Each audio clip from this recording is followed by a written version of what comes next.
mokslo duomenų rezultatų saugojimo, sklaida, prieiga. Šiandien mes pradedame Europos komisijos remiamo projekto FOSTER seminarų ciklo Skatinkime atvirą prieigą tarp jaunųjų mokslininkų iššūkiai ir galimybės pirmąjį seminarą. Šie seminarai ir projektas yra vykdomas Kauno technologijos universiteto, Mykolo Riomerio universiteto, Lietuvos mokslų tarybos, Lietuvos mokslinių bibliotekų asociacijos ir Lietuvos jaunųjų mokslininkų sąjungos bendrai vykdomas projektas. Ir mūsų tikslas kaip ir pasiekti pirmiausia jaunuosius mokslininkus, bet aišku, mes labai džiaugiamės bet kokia auditorija, kuri dalyvauja ir kuri turi tikslą ateityje savo mokslinio tyrimų rezultatus skelbti viešai, kad jie būtų matomi pasauliniai mokslo auditorijai. Na ir taip pat galbūt ateityje publikuojami ir tyrimų duomenys.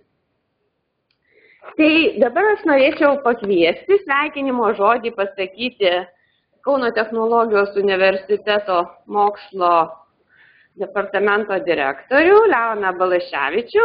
Jis trumpai jums pasakys sveikinimo žodį. Labą dieną visiems susirinkusiems šitoje salėje, lygiai taip pat susirinkusiems Vilniuje, kitoje salėje, Mykolo Riomerio universitete.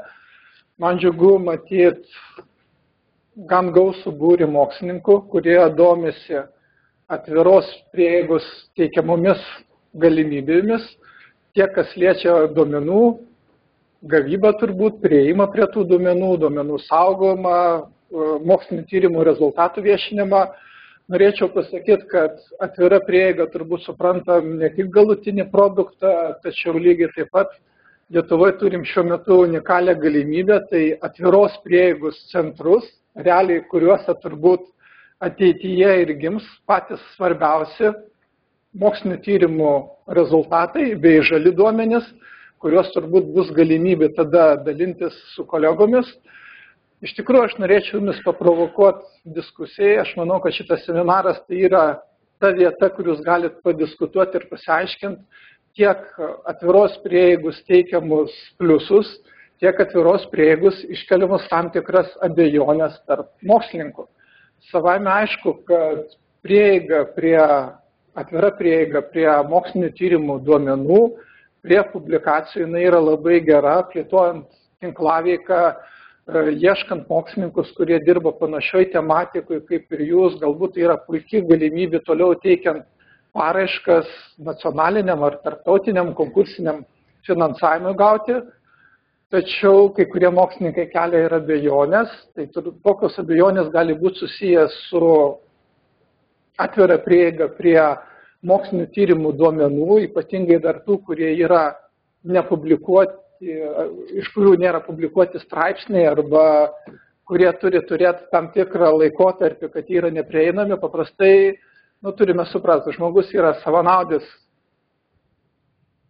ir jisai ieško naudos bet kurioje vietoje. Taip, tai kartais mokslininkai klausia, o kokia bus man nauda iš to, kad aš pasidalinsiu tais mokslinio tyrimų duomenimis su kitais savo kolegomis. Taip, yra visa eilė reguliavimo. Taip, požiūris gali būti iš viršaus į apačią ir iš apačios į viršų. Tai jeigu žiūrėsim požiūrį iš viršaus į apačią, tai turbūt žinot, kad tiek Lietuvos Respublikos mokslinų ir studijų įstatymas reglamentuoja, kad visose mokslinio tyrimų institucijose, kurios finansuojamos iš valstybės biudžeto, mokslinio tyrimų rezultatai turi būti laisvai prieinami visiems, atvira prieiga. Lygiai taip pat Europos komisija naujausioje mokslinio tyrimų ir inovacijų plėtros programoje Horizonte 2020 taip pat įdėjos reikalavimą, kad rezultatai, kurie bus pasiekti įgyvendinant tuos projektus, jie turi būti prieinami viešai ir rekomendavo taip pat nacionaliniam institucijom arba politiką formuojančiom organizacijom, kad jos taikytų tokį pat reikalavimą. Tai galbūt daugiau čia jums šiandieną pristatys Brigita savo požiūrį, kas liečia nacionalinį reglamentavimą. O aš provokuodamas jumis tą diskusiją, kad jūs vis tik tai paklausinėtumėt pranešėjo, susitartumėt vieni su kitais. Pabaigdamas norėčiau palinkėti gero darbo, aštrių klausimų, kad jūs sulauktumėt atsakymų į tuos klausimus, kuriuos užduotumėt. Ir reikia turėti minty, pasaulis vietoje nestovi. Mes esam nuolat atsinaujančiame ir iš tikrųjų didėjančiame pokyčių rate. Tai lygiai taip pat ir atvira prieiga, tai turbūt yra sniego gniūžtė, kuri yra paleista nuo kalnų. Jinai ritasi, duomenys yra tikrai laisvi ir kartais tikrai nereikia žiūrėti tai siaurų mastu, netgi nacionaliniu mastu. Galima pasižiūrėti globaliai, tiek ES, tiek pasaulyje. Yra tikrai daug atviros prieigos duomenų talpyklų, kur jūs galite rasti pačią naujausią informaciją. Tai yra tik tai laiko klausimas ir mūsų apsisprendimas, kada Lietuva įsilies į tą atvirą tinklaveiką. Dar kartą linkiu jums gerų seminarų, aštrių klausimų, teisingų atsakymų ir sėkmės.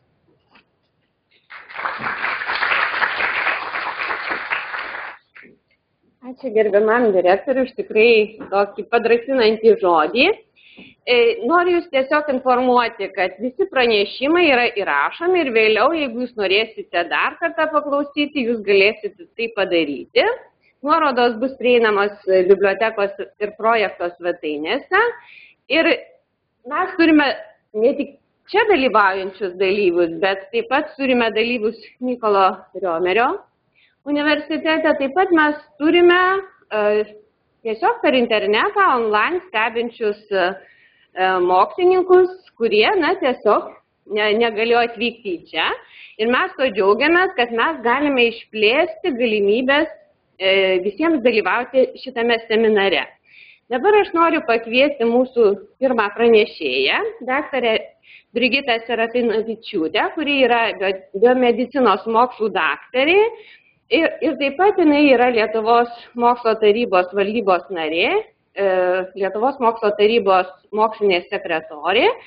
Nuo 2009 metų ji yra Lietuvos Respublikos švietimo ir mokslo ministerijos aukšto mokslo tarybos narė. 2009 metais buvo Lietuvos jaunųjų mokslininkų sąjungos pirmininkė, vėliau Europos doktorantų ir jaunųjų tyrėjų tarybos Eurodoc valdybos narė. Ir taip pat jinai yra projekto, Europos komisijos remiamo projekto Pasteur for Open Access atstovė. Taip pat Brigitai yra ekspertų grupėje Vieninga tyrėjų darbo rinka. Prašau, Brigita.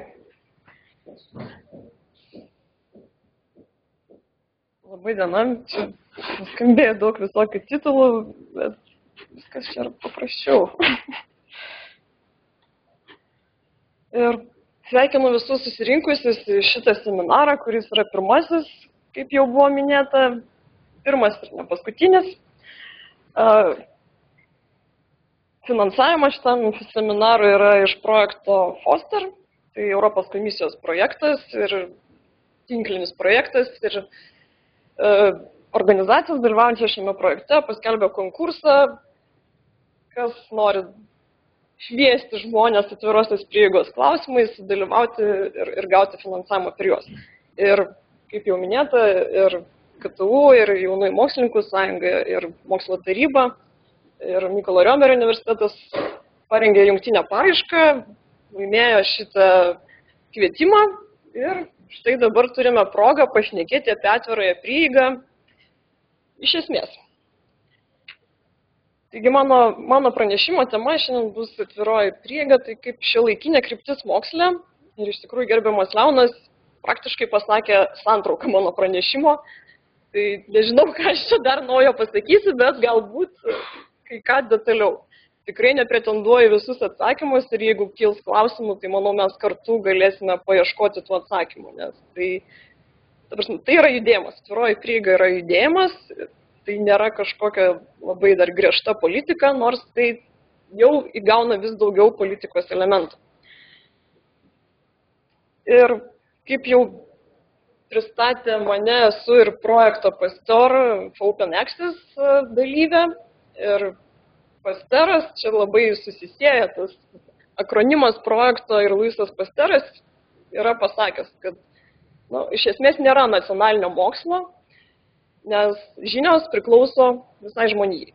Ir tai yra tai, kas apšviečia žmoniją. Tai yra tam tikra filosofinė nuostata visos atvirosios prieigos judėjimo. Nes čia yra tas pamatas. O visa kita jau yra technika detalės. Taigi, atviroji prieiga prie mokslinių tyrimų rezultatų, jeigu tai paprasčiau, jau nusileisti iš to filosofinio lygmens šiek tiek žemiau, tai yra nevaržoma, nemokama prieiga prie straipsnių, duomenų, pranešimų, kitos publikuotos, recenzuotos, nerecenzuotos įvairios mokslinės produkcijos ar darbų. Ir samprata atvirosios prieigos, jinai kinta, jinai nėra tokia irgi statiška ir jį plečiasi. Jis apima vis daugiau elementų, tai ir infrastruktūra, ir edukacinė literatūra, duomenis įvairius žalius, apdirbtus. Taip kad čia irgi nėra tokia visiškai, kaip sakau, jau į akmenį kalta savoka. Ir angliškai tai yra Open Access, tai trumpinys OA, jeigu matysite literatūroje, tai yra apie tą patį. Tam tikras kontekstas, kodėl šita tema tampa vis aktualesnė. Kaip sakiau, tai yra šiuolaikinė tendencija ir susijusi su tuo, kad buvo pastebėta, jog publikavimo ir prenumeratos kainos, jos auga greičiau negu infliacija. Ir pažiūrėjus į tai, kyla klausimų, ar taip turi būti, ar čia viskas tvarkoja su šitokia situacija. Be to, per šitas tradicinę publikavimo sistemą moksliniai rezultatai visuomeniai prieinami vėliau negu galėtų būti prieinami, ar turėtų būti prieinami.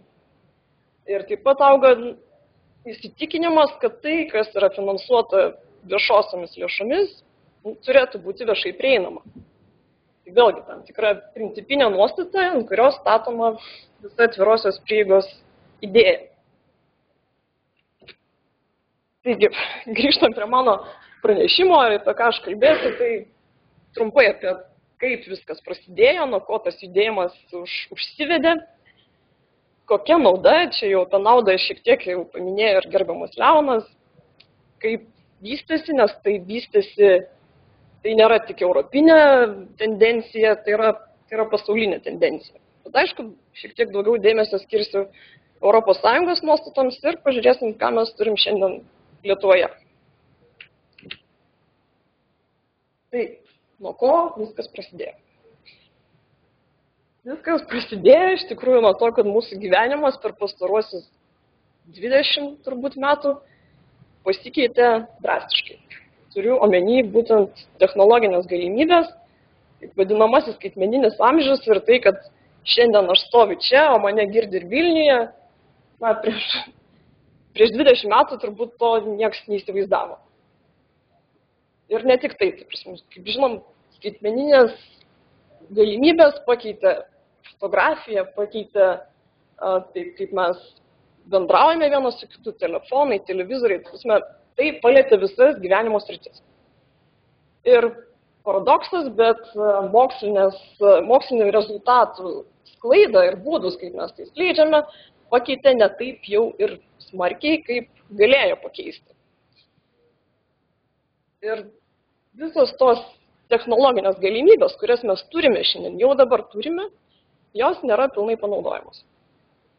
Ir buvo žmonių, ir mokslininkų, ir bibliotekininkų, ir kitų susijusių su mokslu, kurie pastebėjo, kad čia yra netitikimas. Kad čia galima žymiai daugiau padaryti visko. Ir, kaip sakau, apie tai, kad gaunami rezultatai turėtų būti čia ir dabar praktiškai prieinami visiems. Tai, žinoma, yra ta senoji, įprasta tvarka, kuri labiau tiko tai tradiciniam sklaidos būdui, tai yra popieriniams straipsniams.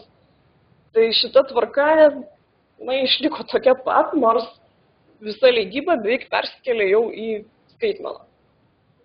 Tai va tas yra tas tam tikras netitikimas ir dažniausiai tas netitikimas yra, nes techninės galimybės, kaip minėjau, yra plačios. Bet yra, visi įpratę daryti taip, kaip darė, nelabai susimastant, kodėl.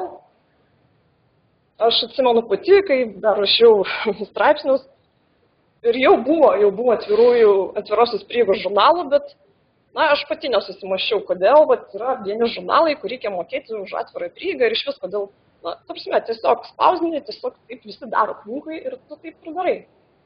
Nesusimastydamas, kodėl. Tai tikiuosi, kad šitie seminarai padės pamastyti ir apie tai, ką ir kodėl ir kaip mes darome. Taigi, kaip minėjau, tai yra pasaulinis judėjimas atviroji prieiga ir prasidėjo apie 99-uosius, kai susidarė tam tikra kritinė masė žmonių, kurie pradėjo pastebėti tas galimybės ir neišnaudotas galimybės. Ir kad yra tas netitikimas tarp senosios tradicinės publikavimo kultūros ir galimybių, kurias mes galėtume turėti. Ir kaip ir kiekvienas judėjimas turi tam tikras nuostatas, apibrėžiančias kryptis ir tikslus, tai atvirosios prieigos principai pagrindiniai yra pagrindiniuose 3 dokumentuose, taip 3B. Budapeštas, Betesda, Berlynas. Ir Budapešto susitikimas įvykęs 2001 metais, tai buvo tas turbūt lūžio taškas, kai tiesiog paskiri žmonės taiga atrado bendrą viziją, kuri buvo užrašyta. Ir nuo šitos deklaracijos Budapešto apibrėžimas atvirosios prieigos praktiškai ir nesikeičia. Esminiai principai lieka tie patys. Kad tai yra laisvai prieinama, kad bet kokiam vartotojui, aišku, nepažeidžiant įstatymų, bet kad bet kuris vartotojas, nemokėdamas papildomai, turėtų teisę skaityti, kopijuoti ir kitaip naudotis moksliniais rezultatais. Dar keli akcentai šitos deklaracijos. Tai buvo suvokta, kad reikia daugiausia dėmesio skirti patiems tyrėjams, tai jums. Nes tada, kai jau tyrėjas paskelbė viename ir kitame žurnale, tai tuomet pritaikyti atvirosios prieigos principus yra žymiai sunkiau, negu kai pats tyrėjas nusprendžia, ką ir kaip ir kur skelbs. Tai už tai tikrai labai džiaugiuosi šito Foster projektu, kuris yra būtent skirtas šviesti tyrėjus. Taip pat Budapešto šitoj deklaracijai, kurią pasirašė 13 žmonių, tai buvo 13 fizinių asmenų ir sakoma, kad būtent todėl ta deklaracija ir galėjo tapti tokia revoliucinga savo prasme. Netgi dabar, skaitant tą tekstą, jis skamba pakankamai revoliucingai. Nes jeigu ta deklaracija būtų bandę pasirašyti institucijos, organizacijos, nebūtų gavęsis tas tekstas toks aštrus ar toks vizionieriškas. Taigi, aišku, apsibrėžta, kad yra kalbama apie tuos tyrimus, kurie yra atlikti už viešasis lėšas, kas gauta finansuojant visiems mokesčių rinkėjams, tas turėtų būti jiems ir prieinama. Ir į šitos komercinius leidėjus pasiūlyta žiūrėti kaip į pagalbininkus. Pagalbininkus leidžiančius paskleisti tuos rezultatus. O ne kaip į tuos, kurie diktuoja savo sąlygas ir stabdo iš tikrųjų sklaidą. Ir taip yra leidėjai, kurie tikrai irgi pasirašo po šitais atvirosios prieigos principais ir jų daugėja.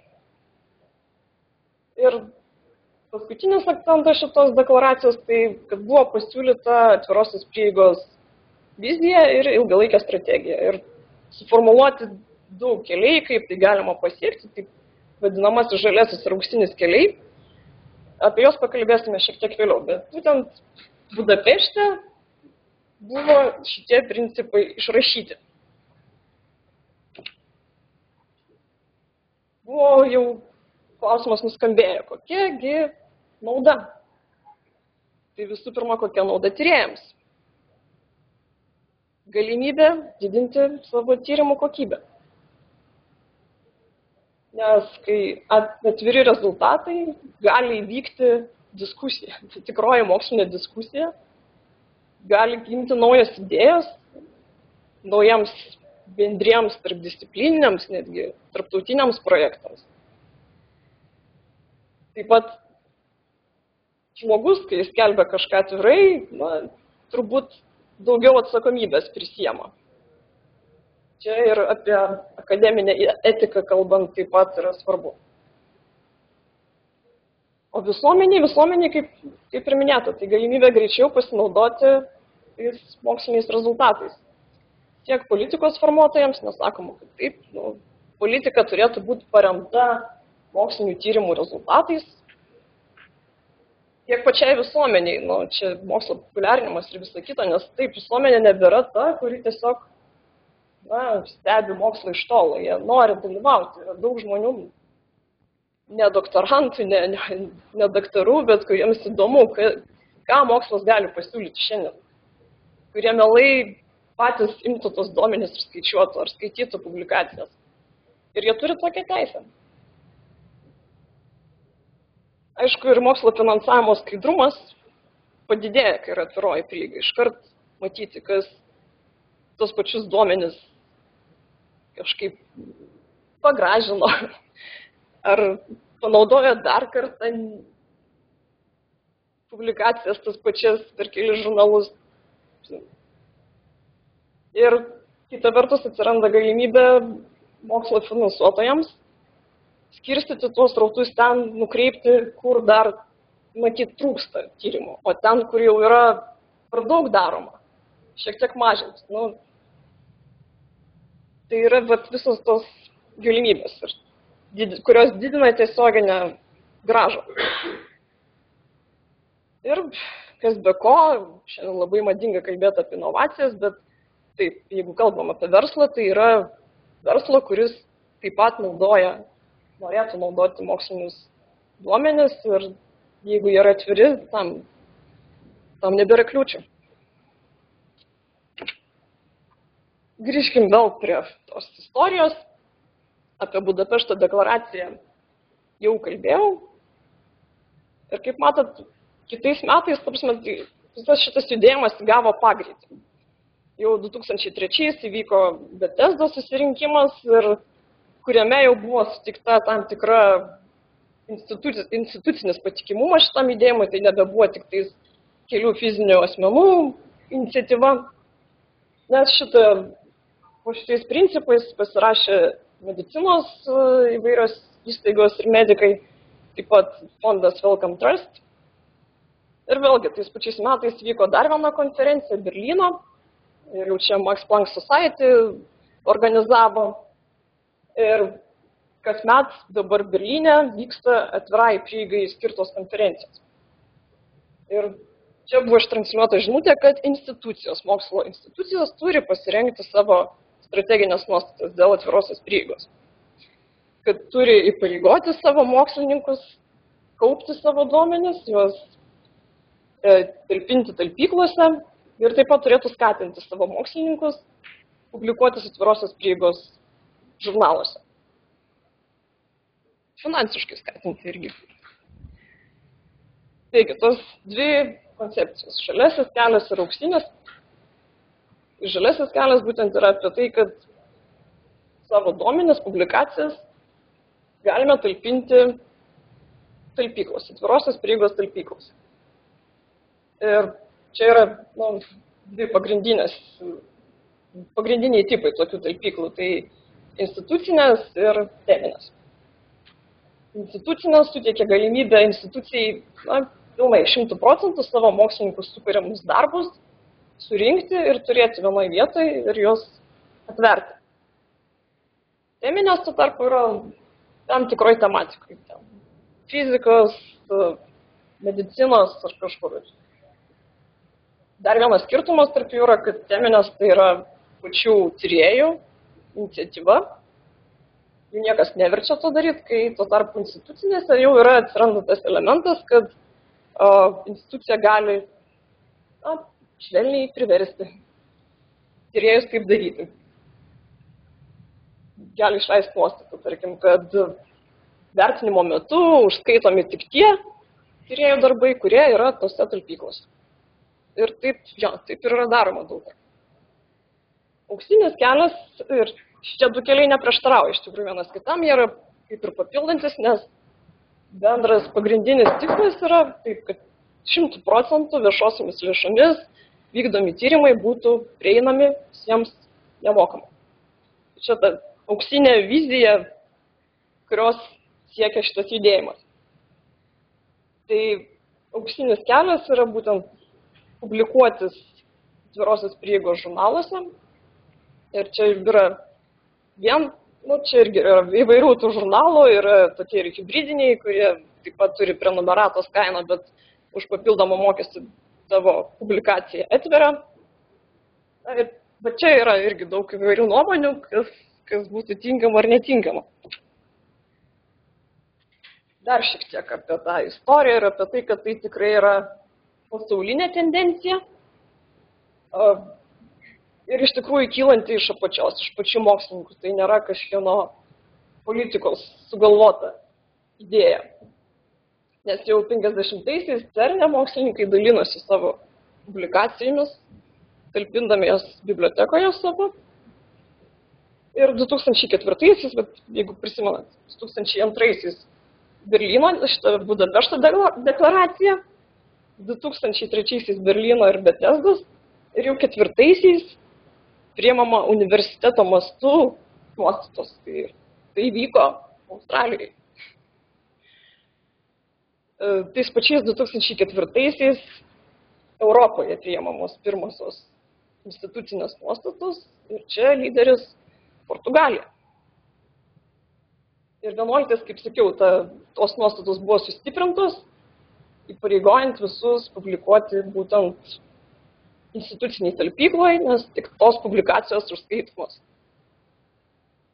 2005-aisiais mokslo finansuojant instituciją paskelbus savo nuostatas dėl atvirosios prieigos. Jau mano minėtas Wellcome Trust. O Amerikoje lyderis šitoje srityje buvo Nacionalinis sveikatos institutas. Ir paskui jų nuostatos buvo taip pat sustiprintos ir kitoms finansuojančiams institucijoms pritaikytos. Ir šalininkų daugėja, tai ir UNESCO, ir Europos mokslo taryba, IRC, Mokslo Europo, visos specialios kitos organizacijos, kai kurios ir susikūrė tam, kad propaguotų atvirąją prieigą. Ir jeigu pasižiūrėtume, situacija pasaulyje šiai dienai, kiek tai matosi iš šito registro RORMEP, tai taip, Europoje šitoje srityje lyderiauja. Virš 300 yra įvairių nuostatų dėl atvirosios prieigos, tiek nacionaliniu mastu, tiek instituciniu mastu. Čia vėlgi skiriasi tos nuostatos savo stiprumu, kai kurios yra tiesiog mes už atvirą prieigą, bet nėra kažkokių griežtų įpareigojimų. Ir dalis nuostatų, kaip jau Portugalijos atveju, tarkim, yra griežtas įpareigojimas taikyti atvirosios prieigos principus savo tyrimams. Tai tokių griežtesnių yra, aišku, žymiai mažiau, praktiškai per pusę, jeigu pasižiūrėti. Bet kaip matot, tai tiek Okeanijai galioja, tiek Azijoje, Afrikoje, Amerikose. Na ir šiek tiek pažiūrėkim ES nuostatas. Ir atviroji prieiga, taip, tai yra vienas iš prioritetų ES. Ir tos nuostatos nuolat kuriamos, tobulinamos, vykdomi visokie projektai, kaip ir šitas projektas FOSTER ar PASTEUR, Europos komisijos finansuojami ir kuriama net ir techninė infrastruktūra atvirai prieigai palaikyti. Bendras tikslas, kad iki 16 metų 60% Europos komisijos finansuojamų tyrimų turi būti atviri. Tai, sakyčiau, gana ambicingas tikslas, bet visai realu, kad gali būti ir pasiektas. Ir 12 metais komisija priėmė rekomendacijas dėl mokslinės informacijos prieigos ir jos išsaugojimo. Ir įgyvendinant šitas rekomendacijas, šalis narės ir Lietuva taip pat, kas 2 metus turės teikti informaciją komisijai, atsiskaityti, kągi padarė, kad atviroji prieiga tikrai būtų atvira ir tikrai būtų prieiga. Tai jau pirmą ataskaitą praeitais metais teikėme ir taip aš sukurta nacionalinių atstovų grupė, dalintųsi patirtimi, kol kas priemonė yra tokia pakankamai švelni, bet tendencija, kaip ir su kitom Europos komisijos rekomendacijom, kad rekomendacijos gali tapti direktyvą ir tada jau bus privaloma.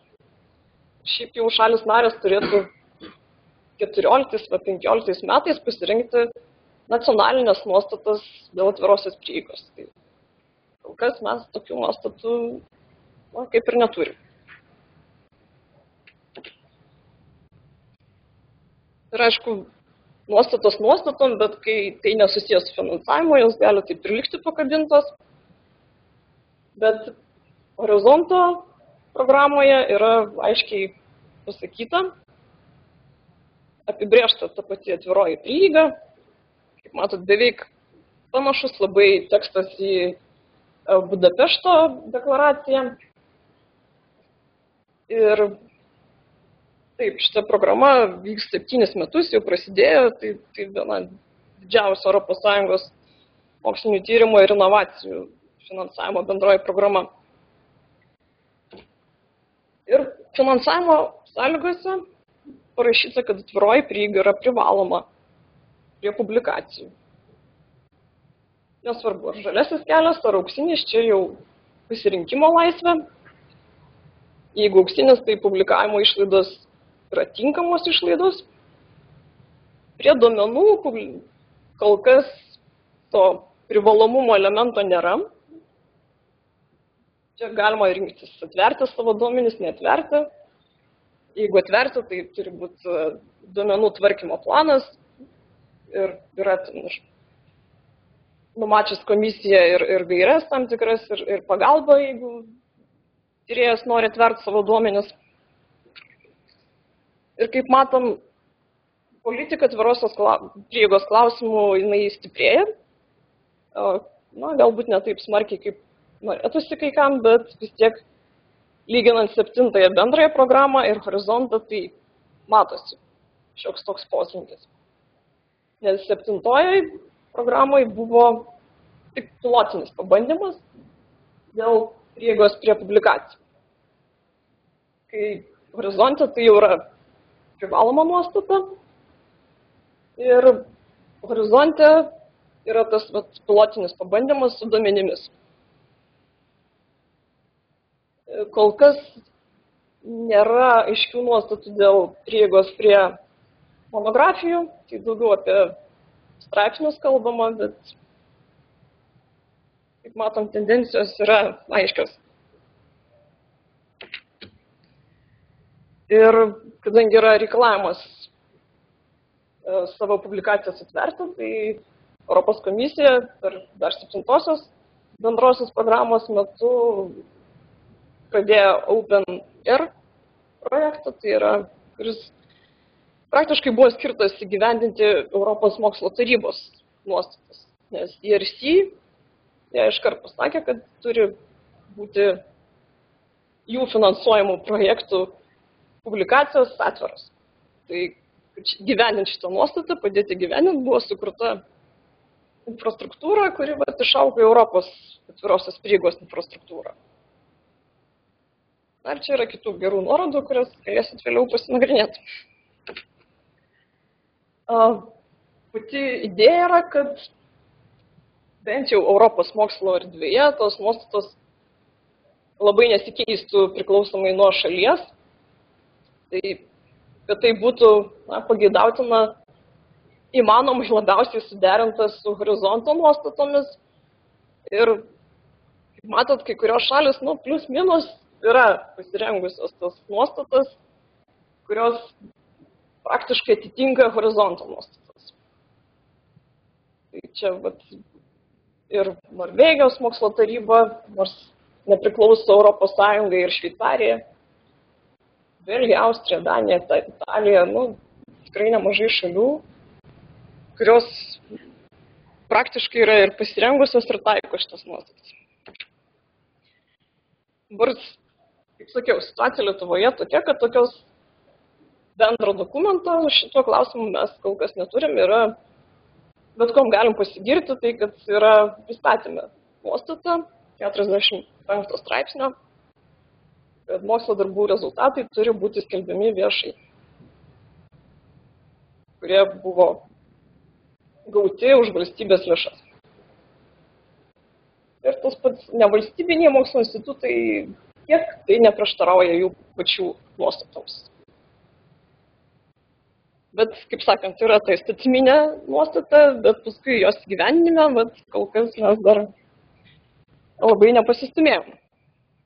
Nors iniciatyvų yra, UNESCO iniciatyva buvo 13 metais suburta darbo grupė, analizuota situacija Lietuvoje, kas vyksta, konstatuota, kad yra bandymų formuoti atvirosios politikos prieigą. Kai kurie universitetai tą bando taikyti, įvairūs seminarai organizuojami, tai prasme, negalima sakyti, kad nieko nevyksta Lietuvoje. Ir buvo pasiūlyta, kad turėtų būti kažkokia institucija Lietuvoje, kuri kažkiek labiau koordinuotų šitą judėjimą. UNESCO pasiūlė Švietimo mokslo ministerijai skirti Lietuvos mokslo tarybą ir Lietuvos mokslo taryba sutiko imti šios misijos.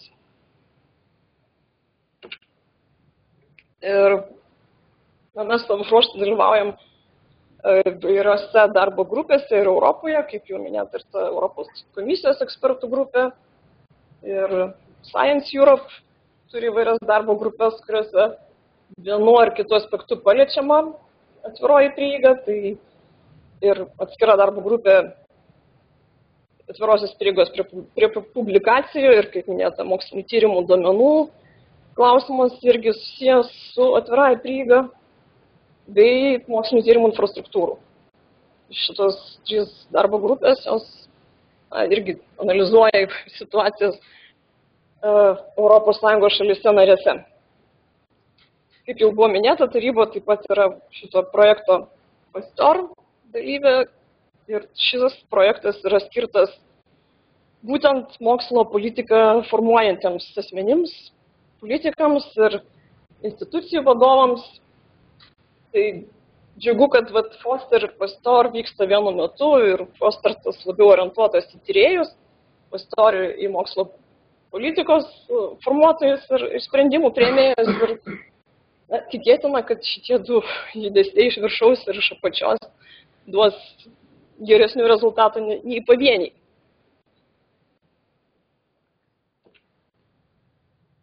Ir tokios bendros tarybos nuostatos dėl atvirosios prieigos, kol kas jis nėra labai aiškiai išrašytas ir diskusijų ir pačioje taryboje yra visokių ir dar jų bus. Bet faktas, kad šitą atvirosios prieigos politiką reikia diferencijuoti pagal mokslo sritis. Tai, kaip matėte, ir Europos komisijoje yra atskirti embargo periodai humanitarinių socialinių mokslų ir gamtos ir tiksliųjų mokslų publikacijoms. Ir taip, čia skiriasi ir tradicijos įvairiuose mokslo srityse ir to ignoruoti neišeina. Taip pat mes, aišku, norim konsultuoti su bendruomenė, mes nenorim tiesiog nuleisti kažko. Tai jūsų nuomonės ir pasiūlymai ir entuziazmas tai tikrai būtų sveikintinas. Ir faktas, kad reikia derintis su kitomis institucijomis, tai ta pačia Švietimo mokslo ministerija ir Europos komisijos nuostatos. Tai yra tas bendras laukas, kuriame turime veikti. Ir semtis patirties vieni iš kitų ir iš kitų šalių, kitų organizacijų, kaip pavyksta tai padaryti, tai yra tai, ką galim padaryti šiai dienai.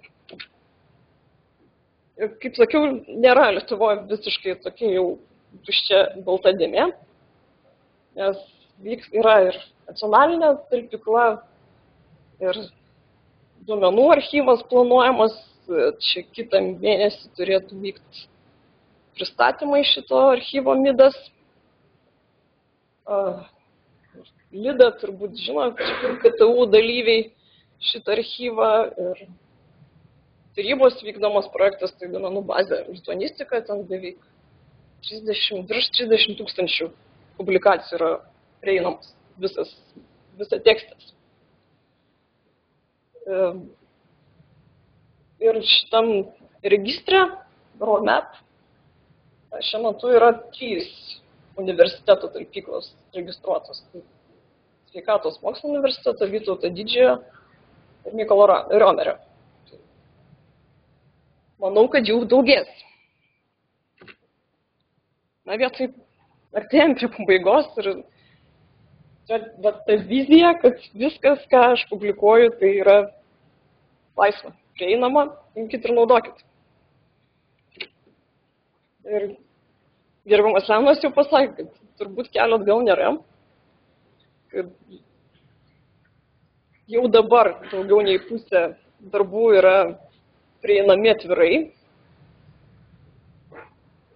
Ir taip, ta vizija 100% atvirai prieinamų darbų, manau, kad gali būti pasiekta su visų jūsų pagalba. Ir prisiminkim vėl tą patį Luisą Pasterą. Dėkingi mes ne vien už tai, ką darom, bet ir ko nedarom. Ir aš asmeniškai manau, kad asmeninė iniciatyva yra žymiai paveikesnis būdas kažką pakeisti, nei laukti, kol mokslo taryba, ar ministerija, ar kažkas nuleis iš viršaus kokią nors nuostatą ir privers, ar universitetų valdžia.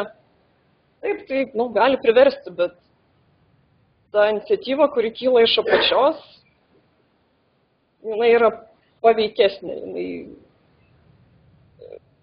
Ir čia dar prisiminsiu mūsų tarybos pirmininko mėgstamą palyginimą apie tai, kaip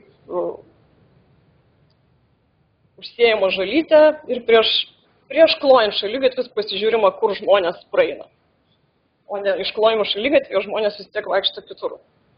Tai čia taip pat puikus pavyzdys apie tai, kaip ta iniciatyva iš apačios gali nutiesti kelius paskui jau įstatymams, nuostatoms ir kitoms teisiniams normoms. Tai dar kartą ačiū už dėmesį.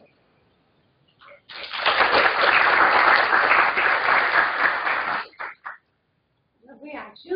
Brigitai už tokį labai išsamų atvirosios knygos pristatymą, kur buvo sudėlioti visi taškai ant i ir kur buvo pasakyti akcentai.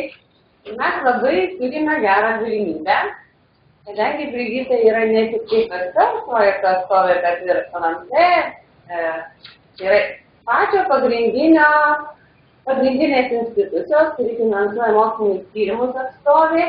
Ir iš tikrųjų, kadangi LMT dar ir koordinuoja atvirą prieigą, tai kiek norėtųsi šiek tiek tokios tikslesnės informacijos. O vis tik tai, kur vyksta tie tokie skatinimo dalykai, kas susijęs su, aš žinau, kažkiek ir auksinio kelio yra skatinama ir to žalio kelio, vis tik tai, kas jau vyksta? Kas vyksta, iš tikrųjų nelabai daug kas vyksta, kaip nuoširdžiai, bet taryba turi vieną priemonę, tai publikacijų priėmimas, parama paskelbti mokslinę publikaciją. Ir ten lygiai kaip ir galima, ta prasme, gauti finansavimą, jeigu nori publikuoti savo darbą ir nebeturi, projektas pasibaigęs, nebeturi lėšų. Bet Aš dabar vadovauju tai komisijai ir tikrai mums reikia dar gerai padiskutuoti dėl sumos. Antroji prieiga ten nėra taip jau išrašyta kaip gėris, vienareikšmis gėris.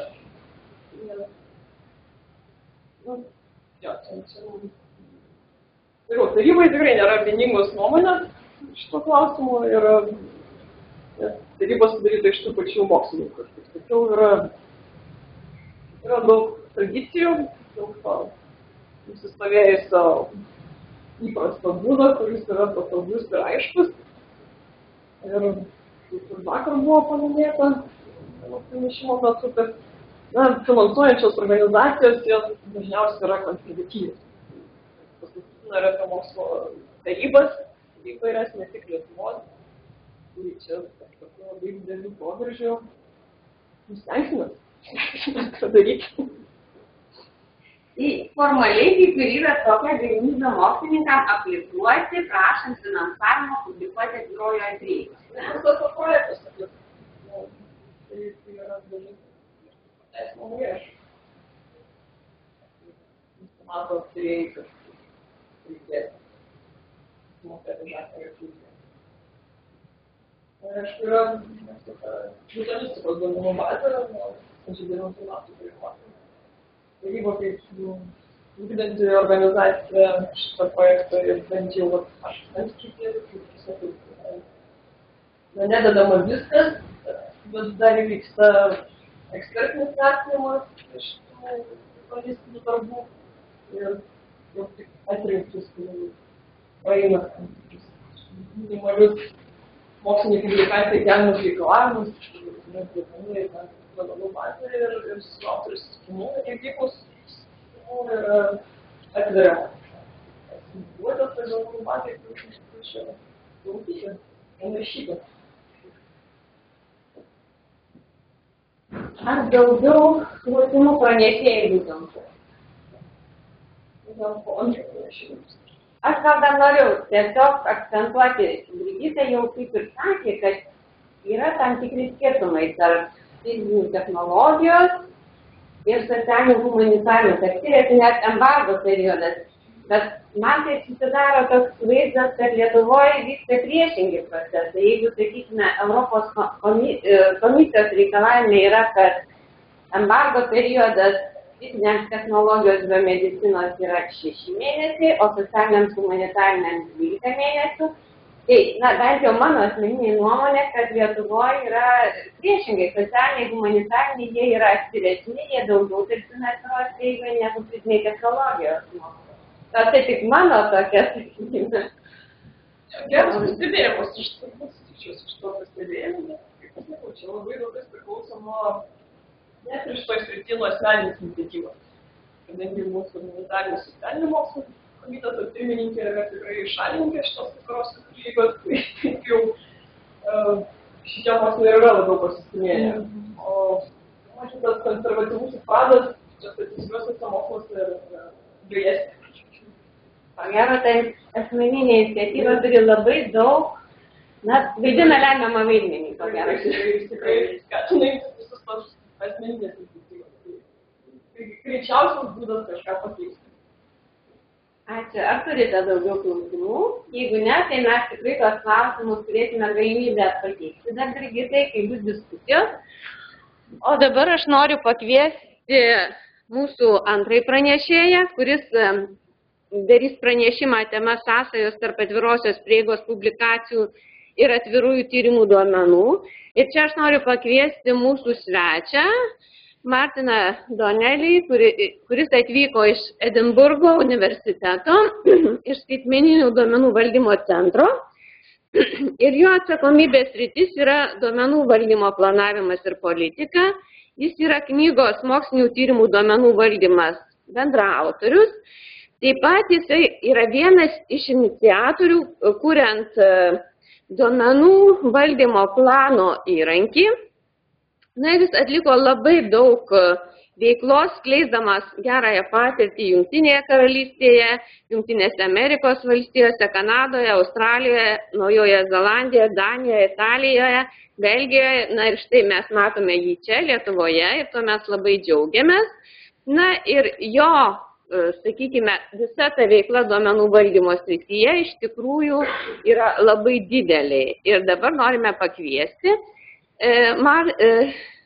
Martiną, tik tai, aišku, jo pranešimas bus anglų kalba, bet aš esu įsitikinus, kad tikrai tai nebus problema suprasti ir pateikti klausimus diskusijai. Martin, floor is yours. I made short introduction. So now you can switch to English. Okay. Please. Yes, yeah. Thank you very much, and good afternoon, everyone. Apologies to be delivering this in English, but I don't have much choice in the matter. So it's a great pleasure and a privilege to be invited to speak to you about open access and open data and the link between them. The title which I was given, I'll say a couple of things before I begin. One is that I come from Scotland. Scotland is the place in the north of Great Britain, and we speak very, very quickly. We also have accents which you might not be very familiar with. So I need somebody at the back to, if I'm speaking too quickly or you can't understand what I'm saying, do something. Wave your hands or do something, because I can slow down, but I get very excited. So please let me know if I'm difficult to understand, because I understand why, and I won't take any offence whatsoever.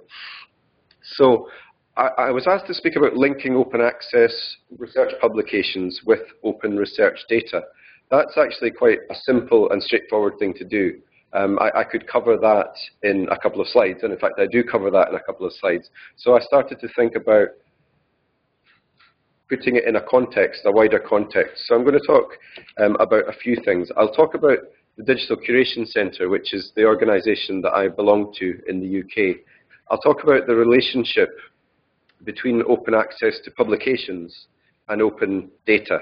And I'll cover a timeline which will cover some of the elements which Birgitta covered in the earlier presentation.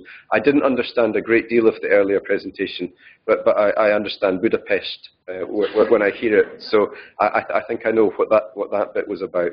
I'll then talk about why it's necessary or beneficial, why it's a good thing to link publications to data, and then I'll talk about how it's actually done, and that's the core of the presentation, but also probably the shortest part of the presentation because it's quite straightforward. And then I'll conclude with some information about the Foster Project, who are sponsoring this event and who I also work for. And I'll give links to some useful resources and further reading. The slides will be made available, so don't feel that you have to take big notes, or occasionally you see people with phones and iPads taking photos of the screen. Don't feel that you need to do that, because the slides will be made available very quickly after the event. So I begin with an introduction to the Digital Curation Centre, which I expect will be not familiar to many of you. We have been in existence for just over 10 years now, and what we are is a distributed organisation. We're a consortium of 3 British universities, the University of Glasgow, where I used to work, the University of Edinburgh, where I currently work, and the University of Bath, where I've never worked. And what we are is we are a UK National Centre of Expertise in digital preservation, and we have a particular focus now on data management. We emerged from the library and bibliographic community, although my own background is actually in IT, I'm not a librarian. And as data management became more of a hot topic in higher education, we were well placed to develop our provision to support that. So what we do, we don't actually manage data ourselves. We act as an infrastructure capability raising body, and we work with UK universities, we work with UK funders, with research libraries, with government departments, in order to identify gaps in research data management provision across the entire UK higher education sector, which is about 160 universities. And our job is to act as advocates, so we go out and say why data management and digital preservation are good and important things, and we act to raise capabilities to say what you're doing here, or to usually people come to us and say, we have a problem. We know we need to do this because the funder mandates us to carry out digital preservation to a certain level, and we don't have the skills. So we go in and we do training and advocacy, awareness raising, all that kind of thing. We also produce resources. We produce tools and publications to help people to raise their data management and digital preservation capacities.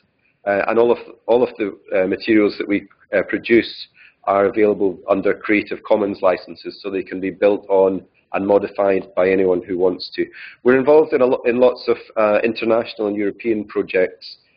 This is some of the work that the DCC takes part in, and we have counterpart organisations in Australia, the Australian National Data Service, in the Netherlands with DANS, in Finland with CSC. We're a member of the Alliance for Permanent Access, which is a big European, Australian and North American combined effort to manage research data and to increase and share resources so that we can actually move quicker and go further than each of these areas would be able to do individually. And there's a couple of things which I forgot to put on the original slide, but which I'm actually closely involved in, which is DataBib, which is a bibliography of data repositories, places where you can deposit data after a research project is completed, and DMP Tool, which is a data management planning tool developed in the US and based on or modelled after the process that we followed in the UK. So I'll give a much shorter timeline for open access and open data, and as I mentioned before, this will involve some of the same events which were mentioned in the previous talk. So open access, although it wasn't known as open access at the time, was really born in the 1980s as the internet came to be, but not before it was popularized and in every university and indeed now in every home and in every pocket with our smartphones. So it really took off as the internet became popularized and normalized in the 1990s, and online journals, that is journals which never exist in an analog format, only exist in an online form, began to become common and then increasingly to become normal. It's now not normal for journals to be printed. The internet lowered the physical barriers to accessing knowledge, which I think everyone agrees is a good thing. Brigitte gave the example of Louis Pasteur saying that science knows no boundaries and knowledge knows no country, etc. And that's all very good. Everyone kind of agrees with that until you ask them to share their own stuff. And then they say, oh, actually, there are some boundaries here and I have problems with it. So part of the work that we do is to overcome those kinds of objection. So there was an issue, again, which Brigitte mentioned in her slides, which was that as the barriers to accessing information became lower, physical barriers, as in you didn't have to go to a library to access something, you could do it on the internet, the financial barrier was actually rising, and it was rising much quicker than inflation, which led to a cost crisis in academic and research libraries. So open access to publications has become now normal. It's not ubiquitous. There are still commercial publishers who obviously resist this because it cuts into their opportunities to make profit.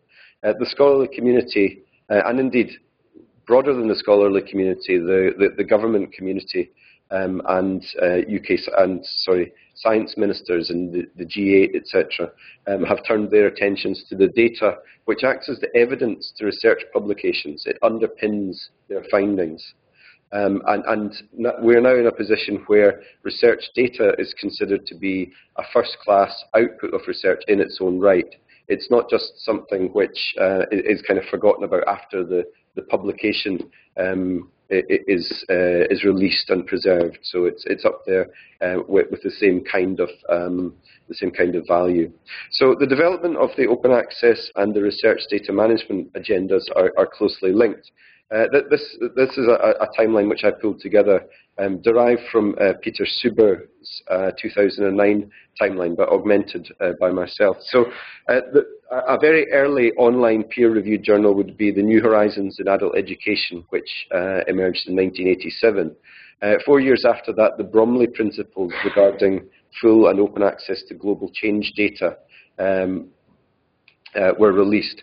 It's no coincidence that the first mention on this timeline is to do with climate change data, because one of the benefits of taking an active approach to research data management and to being open with research data is it increases the speed at which research can take place. And obviously climate change is something which we don't have a great deal of time to deal with. So that was the kind of use case for research data management which was most high priority. It was exceptionally pressing that we did not introduce unnecessary barriers to the data in order that scientists from all over the world could work together to try and deal with the issue of climate change. So the first use of the term open access was coined at a conference in Budapest in Hungary in 2001, and then subsequently it was at the end of 2001, so it was written up in papers in 2002. In 2004, the OECD issued their Declaration on Access to Research Data from Public Funding, again saying that data that is publicly funded essentially is something which belongs to the public, and they should be able to access it and do what they want with it with as few barriers as possible. In 2006, the European Research Council adopted their open access mandate, basically saying that once the repository infrastructure was in place, that open access should be a mandatory condition of European funding. And in 2012, the European Commission recognised research data as being as important as publications. And in July of 2012, they announced that there would be an open data pilot in Horizon 2020, which is the 8th framework programme. So if the patterns of open access to publications and open access to data mirror each other, and what happens in publications often happens in data one cycle further down the line. So in FP7 there was an open access pilot covering publications, and that became a mandate. It became an across-the-board requirement in FP8. Horizon 2020, which is FP8, includes an open data pilot. And if I were a betting man, I would suggest that it would be likely that it would become an across-the-board requirement in FP9. The main goals of these developments are, and this is probably the most important aspect, to lower barriers to accessing the products of publicly funded research. Some people use science as shorthand for research. I, as a humanities graduate, object to that, because what I do and what I did is not science, it is research. And furthermore, it strengthens the integrity and the longevity of the scholarly record. It leads to a more robust record. And I'll give some examples of why that was a problem and how it could be a problem again. So why is it important to link publications to the data which underpins them? As I said before, in short, it's because taking an active approach to research data management strengthens the scholarly record. Without active management of research data, data are often lost or become inaccessible, and that is a digital preservation problem. Computer technologies change, storage formats change, and without migration and dealing with that on an active level, you stand at risk of losing the evidence which underpins scholarship. Research data management also enables new kinds of scholarly output.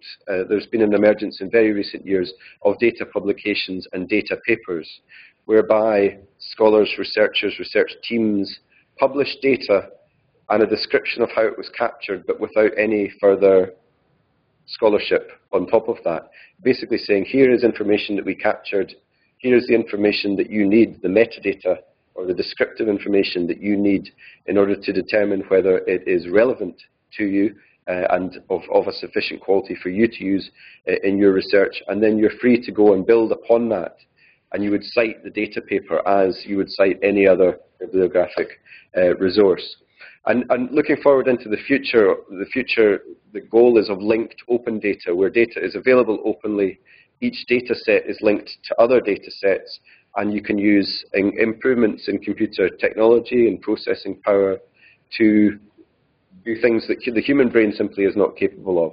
We're talking about large-scale distributed computation on very large data resources. So it's incredibly exciting, but it can be quite a challenging change for some researchers who are used to things being done in a particular way. So data is, as I said, increasingly considered to be an important output of research. Another benefit of research data management is that access to data increases the transparency and the quality of scholarly communication, as well as the speed of scientific discovery. Knowing that your data may be accessed by others for whatever purpose that they wish has the effect of driving up the quality of data and reducing the risk of research fraud. It also improves chances of identifying research fraud where that occurs. Research data management until recently simply wasn't possible. Researchers have always published some data which underpins their scholarship, but it wasn't until quite recently, with the advent of the internet and distributed networked computing, it was not possible to structure the information, to transfer it electronically, to access it from a distance, etc. Many libraries have data sets available that predate the internet.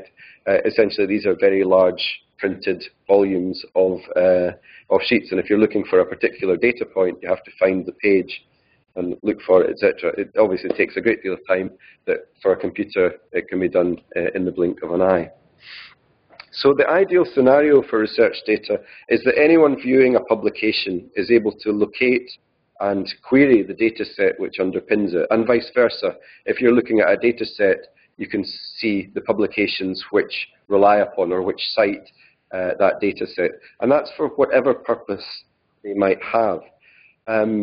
Marshall McLuhan, the US scholar from the late 20th century, said that one person's signal is another person's noise, or vice versa, one person's noise is another person's signal. So you get a situation where people are able to reuse data for a purpose that was not considered by the original collectors, the original scholars. And you never know what other people will find of interest or of use in the work that you're doing. It's exactly the same in traditional publications. No one knows really who their ideal... People have a vision of the ideal reader. It's not always the person who reads their work. So ideally you can link and have a persistent and strong and robust link between the data and the paper, and even more ideally if you can use visualization tools to interact directly with data via visualization processing tools. That's even better, but that's a kind of very high level goal. So linking between data sets and papers, these links are a necessary step as the culture of science and the culture of research in general continues to shift towards more openness, more sharing, and but thereby driving the rapidity and the transparency with which human knowledge advances. So these are all very high-minded goals, and everyone by and large agrees with them, but there are certain particulars about them which are more difficult to deal with than others, and that most of that is a human problem. It's not a technological problem. Machines are relatively easy to deal with because by and large they do as they're told. Humans are not as easy to deal with because by and large they do not do as they're told. So the old way of doing research followed a process not unlike this. This is obviously a very much simplified model, which would be a researcher would collect data or information. The researcher would interpret or synthesize that data and then write papers or books based on that data. The papers would be published, and via the process of publication they would be preserved and they'd be accessible into the future long after the researcher had moved on to another university or indeed had ceased to be alive. And what would happen would be the data, which is the evidence underpinning this publication, is left to what we call benign neglect. Nobody seeks to destroy it, but one day you go to look for it and it cannot be accessed. Therefore, you're missing the evidence base upon which the scholarship rests.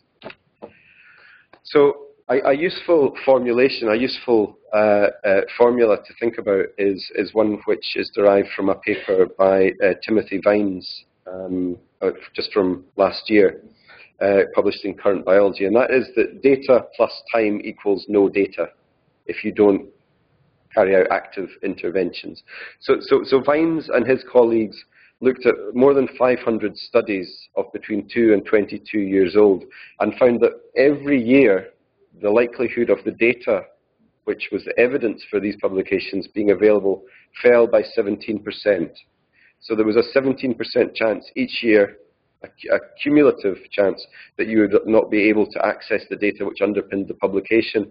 And what you're left with is a system where you're forced to trust something based on either the reputation of the scholar, or more likely, because you probably don't know the scholar, the reputation of the institute in which they were a member, in which they were affiliated to.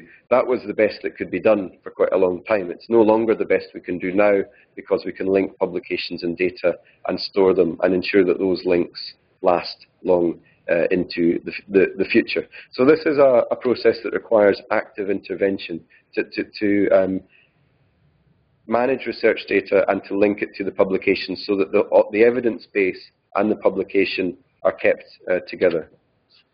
So the new way of doing things, and this is a life cycle model which was developed by Data One, a large infrastructure project in the US, and the One stands for Observation Network for Earth. So it's again a climatological related bit of work. So from this is as you can see, a circular, or what we call an iterative model, which begins at the planning stage, collecting data, quality assurance, describing it, because having data that you can't understand is not always useful, preserving data for the longer term, enabling others to discover it, enabling others to integrate it, to merge it with other data sets, to carry out analysis, and then to feed into the next generation of research data projects. That is the new goal. It's only possible via active data management, sharing data where that is appropriate and where indeed that is possible. And the reuse of data is one way of ensuring that it is preserved. If you are constantly accessing something, the chances of it one day being inaccessible become much more minimized. So the reason why we preserve things for the longer term is so that sometime in the future somebody can come along and reuse them. So the helicopter view on the benefits of sharing and publishing data, this is quite an important slide. If you don't take anything else away from this talk, I hope you'll take away this slide, which is transparency. I think people agree in general that the more openness there is about research, and indeed in anything public life, the less chance there is of fraud or corruption or indeed honest error going undiscovered. So the evidence that underpins research can be made open for anyone to scrutinize and attempt to replicate findings, which leads to a more robust scholarly record. There's the efficiency argument, which is that you can fund the collection of data once and it can be reused many times for a great variety of purposes, unanticipated in many cases by the original collector. There's the accessibility argument, which is that third parties can access and build upon publicly funded research resources with minimal barriers to access. And there's the preservation argument, which is that some data is unique. If it's lost, it cannot be replaced, and publishing data serves to preserve it. You cannot rerun a census. You can't rerun a weather system. So you only have one opportunity to capture that data, and it has to be preserved. And in order to preserve that data, active intervention is crucial. So this is the bit that I was asked to speak about. All of that was preamble. How do we actually link data to publications? It can be boiled down to a citation and then a persistent identifier or a link. So the way to do it, though, is to begin at the start of the process. The iterative Data One diagram, which I showed earlier, began at the planning or conceptualization stage. So it's important to think these things through. And if these things are considered at an early stage in the research life cycle, you stand a much better chance of getting to a satisfactory ending. So think, is the data that you are working with sensitive? Are there good reasons not to make it openly accessible or to anonymize, aggregate, redact the data in some way? If you're dealing with data which relates to living humans, then they have rights, and those rights have to be respected. If you're dealing with commercially sensitive data, you may be working on research which is funded by the private sector, or you may be working on research which has the private sector as one of the partners. There may be intellectual property reasons why not everything can be made open. That's absolutely fine, and all of the funders that I'm aware of make provision for that kind of thing. But it's important to A, be aware of it, and B, reflect it in the documentation in some way. Assuming that the data which you are creating and the publications which you're creating will be published and made openly available in some place, you might like to think about what the proposed venues for publication might be. In some cases, higher education institutions, funders, publishers mandate the deposit of data and publications in a particular place. Not all disciplines are as well served as others. In the UK, we have 7 publicly funded research councils. 2 of those 7 operate their own data centres and in fact mandate that the data which their funded research produces has to be deposited in there. But that leaves 5 funders who don't mandate that. They don't offer their own data centres, and the researchers have to find a place for the data to live. In some disciplines, it's very obvious where it will go because they're very well served by a large and mature repository network.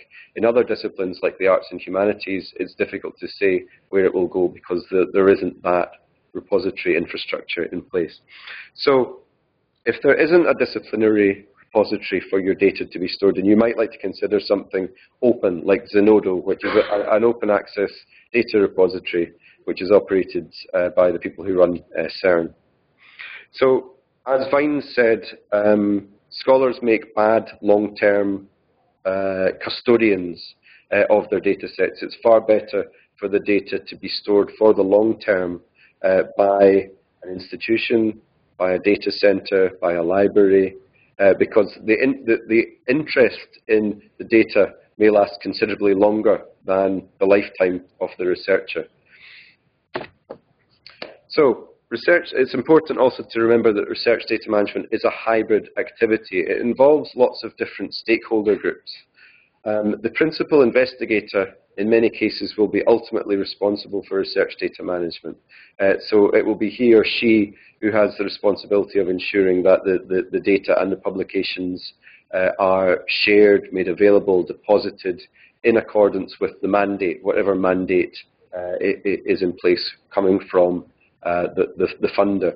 But as I imagine most of you will know, the principal investigators don't always have an entirely hands-on relationship with research and indeed with research data. So the research assistants are very important people to reach when talking about this. They may be more involved in day-to-day data management and writing papers and that kind of thing. Institution funding offices are important stakeholders because they might have a compliance role. They might need to make sure that what is being done under the roof of their university is in compliance with the funder mandate, with publishers' conditions, that sort of thing. Libraries are important. They may run the repository systems. They may liaise with external services to register persistent identifiers. I haven't spoken about them yet, but I will in a second. Increasingly, research is carried out on a much more international, interdisciplinary, consortium-based approach. It's rare now for research to be done only in one institution without any partners. Consequently, the need for communication has never been stronger. Addressing research data issues at the conceptualization stage, at an early stage in the research life cycle, is increasingly important in order that you can communicate between different disciplines, different countries, different institutions, who may have different norms or different normal ways of doing things. When you introduce commercial partners into the equation, then it changes the dynamic once again, because there's a move in the public sector towards increased openness and transparency, but that is at odds with the commercial sector's natural inbuilt inclination, which is to keep everything under tight wraps, because that is the commercial advantage. There's a tension there, and that needs to be addressed, and it has to be resolved. So, when linking research data to the publications which sit upon it, you need to do two things. You need to cite a data set and provide a link. And the link is in the form of what's called a persistent identifier. A data citation has a few important characteristics. The citation, in the same as a citation for a bibliographic resource, has to be able to identify uniquely the object which it cites. It has to provide the reader with enough information to access the resource, and it has to be usable not only by humans but by software tools. And the benefit of that is that you can do interesting things that weren't possible before, like assessing impact, seeing how many times a data set was used, and having bidirectional links between the data set and the publication, all of which helps things like the academic reward system. I don't know the situation in Lithuania, but in the UK, the more people read and the more impact your research has, the more chance you have of being elevated from a researcher to a senior researcher to a professor. And all of that stuff is increasingly important within the reward and recognition structure. So a data citation can include lots of different things. The most important things are the author who created the data set, its date of publication, and the place essentially where you can find it, the location, which is that persistent identifier. My colleagues Alex Ball and Monica Duke, who are based at the University of Bath, wrote a DCC how-to paper on data citation, and they give a useful overview here of different citation styles. From the APA, from Chicago and Oxford styles, etc. Essentially, they all have the same information. Excuse me. The information is all the same, but you'll be familiar with different citation styles. So when you're citing data in a research paper, it's important to check with your publisher what citation style they expect to find it in. And beyond the citation, the persistent identifier is the unique address. It looks like a URL, essentially, which enables you to uniquely identify a resource and to point to it. A persistent URL, there are different kinds: handles, ARKs, or archival resource keys. But the one which is used most often and which has gained the most traction over the last couple of years is called the Digital Object Identifier System. Are people familiar with the term DOI? Yes. Okay. So essentially, the DOI system is a URL which resolves to an internet location. The internet location can and does change, but the DOI does not change. The DOI is a permanent link to a resource, and that solidifies the link between the publication and the data which underpins it. If you want or need to register a DOI for your data set, the normal way of doing that is via your data repository. It's, as I said before, repositories are the best place for data to be stored for the long term. Repositories also are able to liaise with DataCite or another third party in order to get these DOIs minted. Now that's a chargeable service. It costs organisations who want to do that about €2,000 per year. if you're non-affiliated scholar or you're working individually or you don't have a repository, you can use an open repository like Zenodo, and Zenodo will assign a DOI to your data set to help make it more discoverable. And this is a quote from the Zenodo website. They assign all publicly available uploads a DOI to make them easily and uniquely citable. And Zenodo further supports harvesting of all content via the OAI PMH protocol. That's the Open Archives Initiative protocol for metadata harvesting. Basically, it's the way in which an automatic crawler goes around different archives and pulls out the metadata to make it much more discoverable. And one of the great benefits of Zenodo is it's run by CERN, it's free to use. There are currently no limitations on how much data you can deposit with them or on what file types you use. I dare say that if they were overwhelmed with lots of data and it was very large and it was causing them problems, they might review that, that policy in the future. But given that they deal with high energy physics, which are famously very, very large data sets, I don't think that will happen anytime soon. So it's a very useful resource to bear in mind, and some UK universities are actually using Zenodo as their data repository for the short term at least. So just a very quick section on some useful resources and further reading. I mentioned the how-to guide which my colleagues Alex Ball and Monica Duke created in 2012. It's a very quick primer on how to cite data sets and link them to publications. The Research Data Alliance, which I mentioned earlier, has a number of working groups and interest groups. I'm not entirely sure what the difference between a working group and an interest group is, other than that I assume that working groups do things and interest groups maybe just talk about them. But that could be slander. There have been a number of workshops on linking and contextualizing publications and data sets, and there's a link there to a recent one which was hosted in England. And an interesting paper which I haven't fully processed the implications of, but I saw I've actually put 2014 here. I assume it was submitted in 2014 and given in 2015.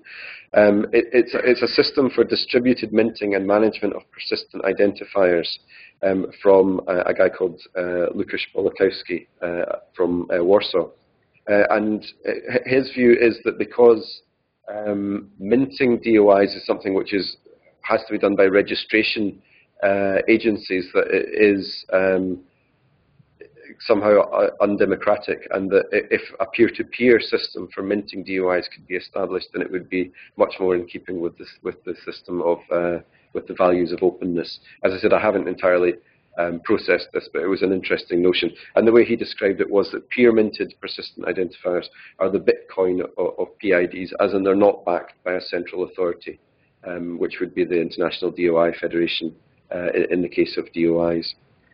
Some useful general research data management resources. The DCC produce lots of resources, and as I mentioned, they're all Creative Commons licensed. They're all free to access, and they're all accessed via our website, which is dcc.ac.uk. And these range from publications to training courses, tools.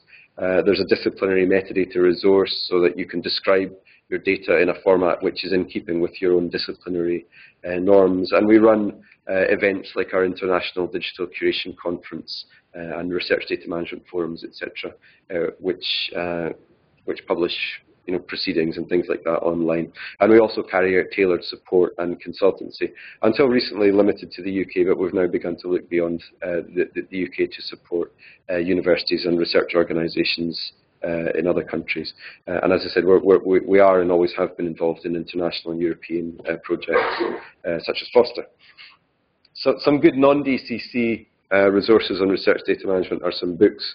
Graham Pryor's Managing Research Data from 2012, which gives a UK/European context, and Joyce Ray's equivalent, which gives the American context, so with much more of a library focus than the Pryor book. And there are good research data management resources from the data centres in the UK, from the UK Data Archive, the Natural Environment Research Council.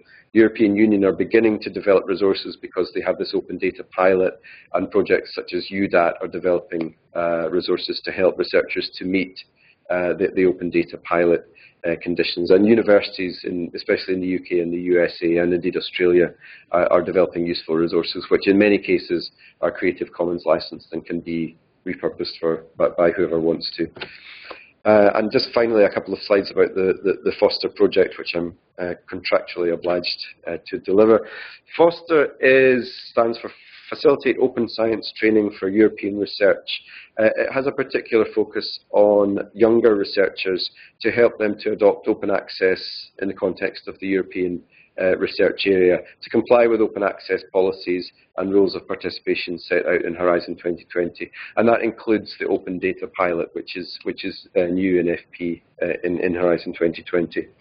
It aims to help people to integrate open access principles and practice in their current research workflows, to strengthen institutional training capacity, and to facilitate the adoption, reinforcement, and implementation of open access policies. And that's being done in partnership with Pasteur for OA, which is about the harmonization of European open access policies.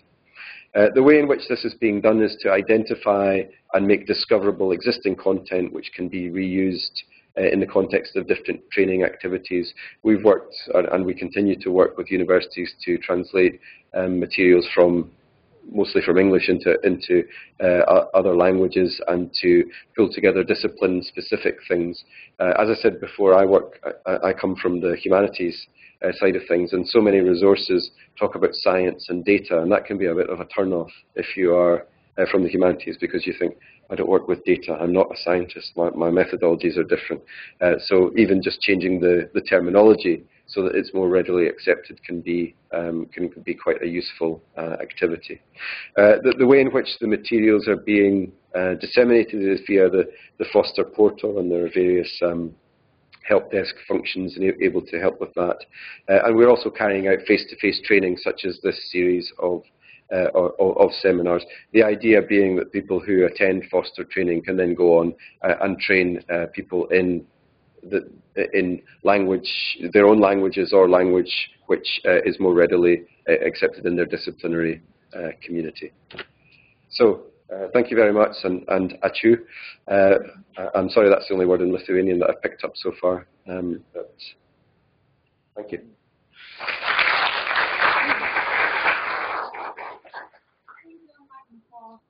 Very interesting presentation. You give us very new knowledge. And now we can ask Martin some questions. You can ask in Lithuanian, and Eva will help you to translate it. Prašom, klauskite, naudokite progą, kad mes turime svečią. So maybe we can ask Riomeris University. Maybe you have some questions to Martin, and later you can ask also Brigita some questions. Laba diena. Mes norėjom paklausti pirmosios pranešėjos Brigitos, kadangi čia būtų klausimas dėl auksinio kelio ir finansavimo, kaip sakėte, kad LMT skatina ir kažkiek finansuoja autoriams būtent tą publikavimąsi atviros prieigos žurnaluose. Tai vat norėtųsi pasitikslinti, kokie yra reikalavimai tiems straipsniams, na ir kiek maždaug per metus kreipiasi ir gauna tokį finansavimą mūsų autoriai šiuose. Ačiū. Tai reikalavimai yra kokybė. Gamtos technikos mokslų srityse yra reikalavimas, kad straipsniai papultų į pirmą ketvirtį savo kategorijoje. Straipsnis, pagal Thomson Reuters šitą duomenų bazę. Tai tikrai, kad būtų aukštos kokybės. Remti bet ką, mes negalim tiek lėšų skirti, nes kainos gali svyruoti iki 7,000 už straipsnį. Ir tai, kaip sakau, nėra vien tik atvirai prieigai, bet kai kurie žurnalai prašo susimokėti ir už papildomus puslapius, už spalvotas iliustracijas ir visa kita. Tai kainos yra tokios, kreipiasi ne tiek daug, nes reikalavimai yra aukšti kokybės. Praeitais metais berods 20 su viršum buvo parengta. Tai, nu, tai nėra daug, bet iš principo sakau, čia yra skirta tiem, kurie neturi projektų, neturi kitų lėšų. Čia nėra, čia tik skatinimo priemonė, tik parama. Tokia situacija su šituo dalyku.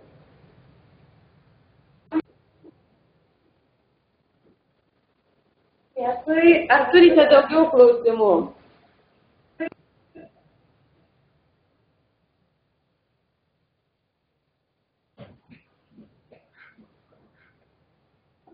I know that Leonas also has one question to Martin. For hot discussion, you just presented for us research data management. Yes. But if you look to a school for open access to the raw data, raw research data, Yeah. in some fields it's very sensitive. Yes. Why? Because the raw data, especially linked with publications, could be used for bad things, let's say bad innovations, which badly influence society, economical growth, and etc. Yes. For example, new drugs, creation for new drugs. Yes. Yes. Just any, let's say, master's student accessing that data and having some little knowledge could create new drugs which are used for the youth in clubs and etc. Yeah, it's not good. Okay, how to manage this problem, and another maybe also. Okay, there are no obstacles to accessing the data, but if you look to the raw data repositories, yes, sometimes they are very messy, yes. Just researcher who puts the data knows the structure and very good knows where he put that data. Of course, there are metadata to access this data, but okay, how managing that thing? Indeed. Okay, so there's two questions. One is about accessing what we would call sensitive data, and the other is about the difference or the relationship between raw and processed data. So first of all, there are two goals of research data management. One is to make data as widely available as possible, and the other is to ensure that data is very securely handled and not made available. It really depends upon the nature of the data. There are two reasons why you would not make data more widely available, and that would be ethical reasons, under which would fall the example you gave about the creation of drugs, or indeed nuclear technology or Ebola, or something like that, which if it's made open and falls into the wrong hands could be very difficult. And that's an ethical question, and indeed a question of security. And the other is commercial reasons. None of the funders mandate the irresponsible release of data. What their mandates cover is data which is not sensitive. There are data sets which fall in the middle, which are mildly sensitive, but which can be treated in a number of ways. They can be anonymized in order to protect individuals' identities. They can be aggregated, which has the same effect, so that you can't identify a single individual from a description. And they can be redacted. Also, they can be kept, they can be kept classified so that they are not released. It may be that you can only access some data sets under a non-disclosure agreement, or if you are a researcher in a particular area who has passed security clearance, etc. The goal of this is not to be irresponsible about who can access data. It's about lowering barriers where those barriers are no longer necessary or relevant, but while being sensitive to particular data sets which do not lend themselves to that. The second question was about the relationship between raw and processed data. And you're absolutely right in saying that providing access to raw data sets in many cases is not fruitful, because it requires scholarship and quality assurance and checking, etc., to make data understandable. And that's absolutely fine. In many cases, what you will submit alongside a paper, or what you will link to a paper, will be the processed version importantly with a description on what was done to the data and why, so that future reusers can make a judgment on how relevant it is to them. It very much depends how data is treated from discipline to discipline, from domain to domain. In CERN itself, they create vast quantities of data, far larger than the storage capacity of the world. And it is created, processed and destroyed within fractions of a second. So what is stored in Zenodo from CERN is not the raw data. It is processed, but then the descriptions of the processes which are carried out upon that data are also kept as contextual information, as documentation for it, so that people can understand what was actually done. It's certainly important to clean data. Otherwise, you're just basically giving people a lot of facts without any kind of help in interpreting it. And that is what scholarship is. It's interpretation of measurements and facts.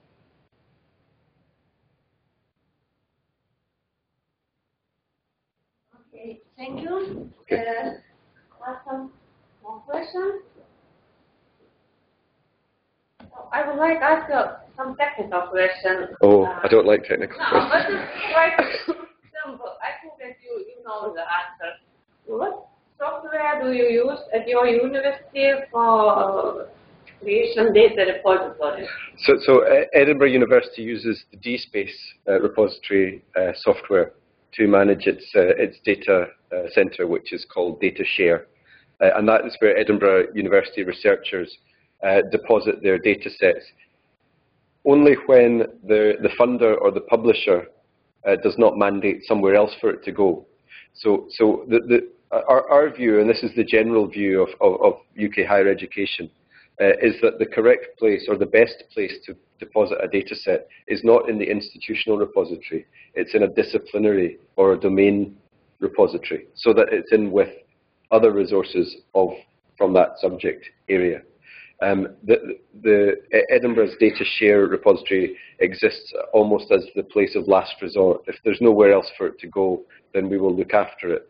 But what's not done there is you don't have the subject-specific expertise or curation activities which are being carried out upon it.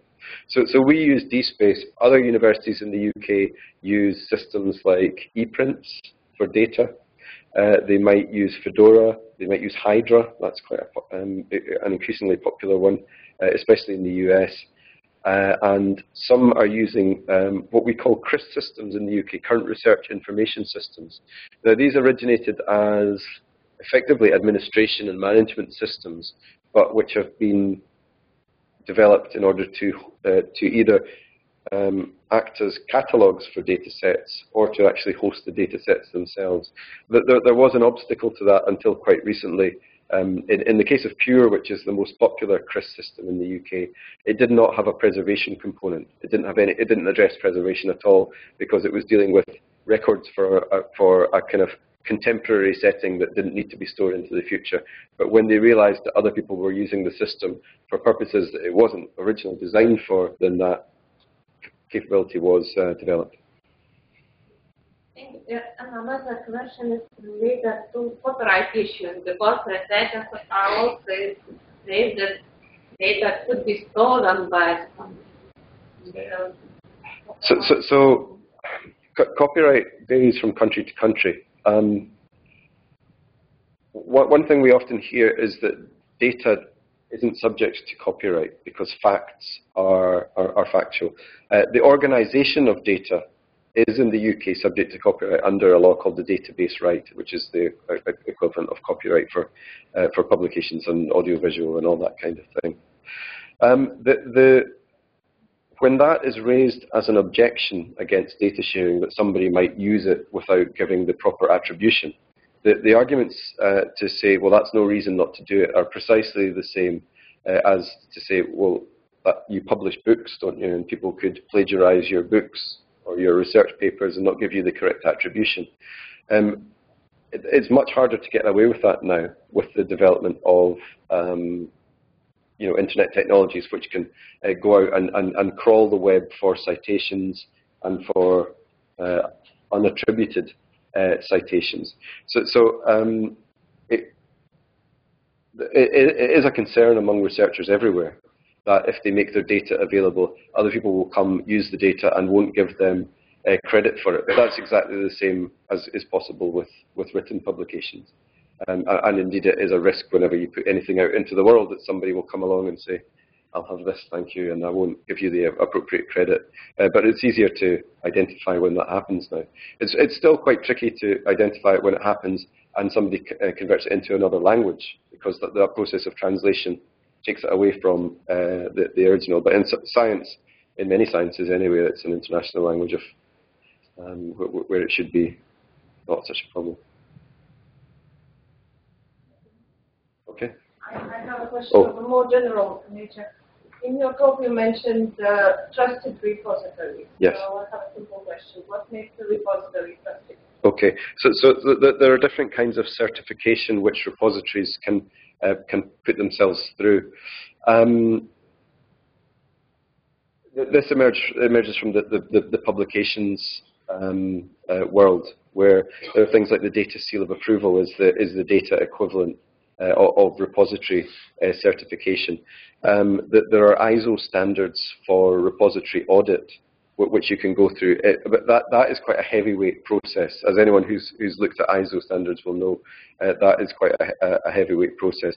But there are self-assessment processes that can be gone through, like the data seal of approval, to establish trust. And trust isn't a binary relationship. It's not this is trusted and this is not.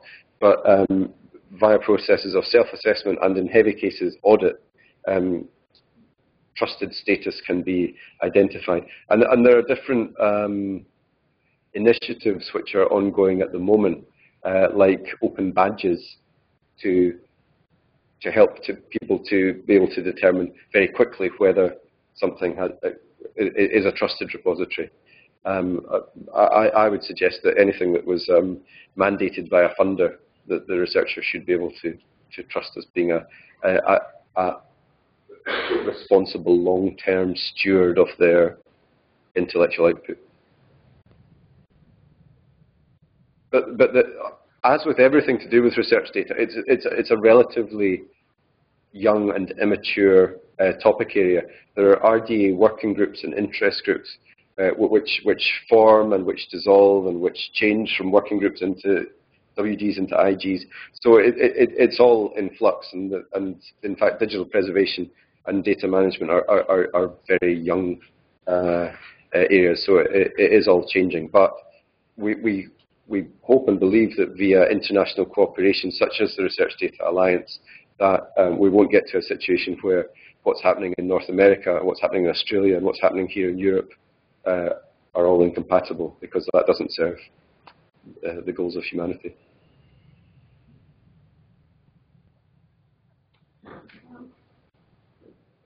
More questions?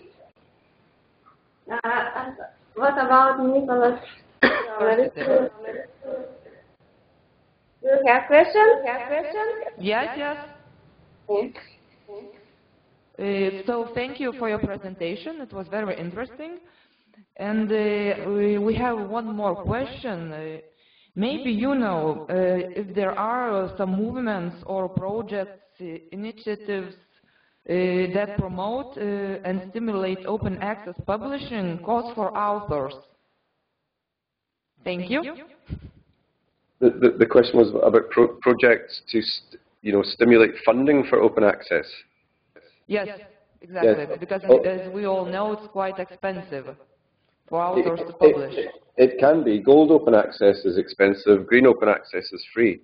Unfortunately, my own country, or certainly the government which currently runs my country, I don't know how well you know about UK constitutional affairs, has indicated a preference for gold open access in the UK. And the way in which that has been organised is not on a sustainable basis, as in they and the research funders have set aside funds to seed gold open access.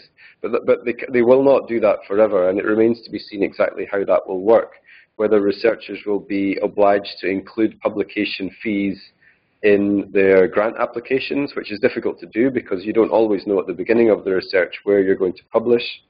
So it's quite tricky. At the moment, they're dealing with the problem by throwing money at it, and that's not always the best way to deal with it. However, green and gold open access are not incompatible. And green, where you publish the last preprint, you self-archive effectively in a preprints repository. It doesn't cost anything, and it really depends on what the mandate under which you're operating is. But if the question was, can I identify a source of funding for publishing my work as open access, I'm afraid the answer is no, I can't.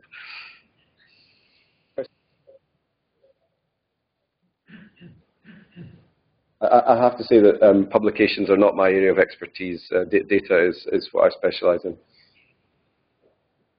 Thank you. Do you have more questions?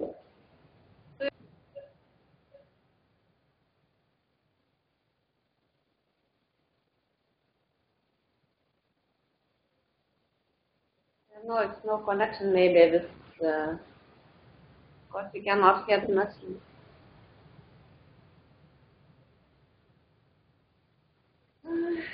Gerai, ačiū tada. Jeigu mes tiesiog neturime klausimų šioje auditorijoje ir Riomerio universitete, tai noriu padėkoti visiems susirinkusiems, kurie iš tikrųjų dalyvavo ir kurie galbūt, įgijo kažkokių naujų minčių, kaip jie gali publikuoti savo tyrimų rezultatus ir ne tik tai publikacijas, bet ir pačius tyrimų duomenis. Ir tai mes galime padaryti, nes mes Lietuvoje turime LIDA, socialiniams ir humanitariniams mokslams, ir sekantį mėnesį, turbūt balandžio 15 dieną, mes turėsime fizinių technologijos mokslų duomenų talpyklos MIDAS pristatymą. Tai reiškia, kad jau ir šiems duomenims mes jau kaip ir turėsime vietą, kurios saugoti. Ir aš manau, kad atvirosios prieigos judėjimas šiek tiek pažengs į priekį, juolab, kad Lietuvos mokslo taryba remiasi judėjimą, koordinuoja jo iniciatyvas ir kvietime visus sekantį seminarą taip pat aktyviai dalyvauti ir inicijuoti savo klausimus, temas. Kadangi seminarų temos dar nėra iki galo apspręstos, seminarai vyks vienas balandžio gegužės mėnesiais, kitas rugsėjo spalio mėnesiais dar 2 seminarai. Iš tikrųjų mes laukiame jūsų pasiūlymų, prašymų, kas jūs domintų ir mes tikrai galėsime pakviesti lektorius, bent jau iš Europos Sąjungos, tai tikrai. Tai jeigu jūs turite kažkokių įdomių lektorių, laukiam jūsų pasiūlymų, prašykit ir mes tikrai pasiseksim jūsų prašymus išpildyti. O dabar dėkoju. Thank you, Martin.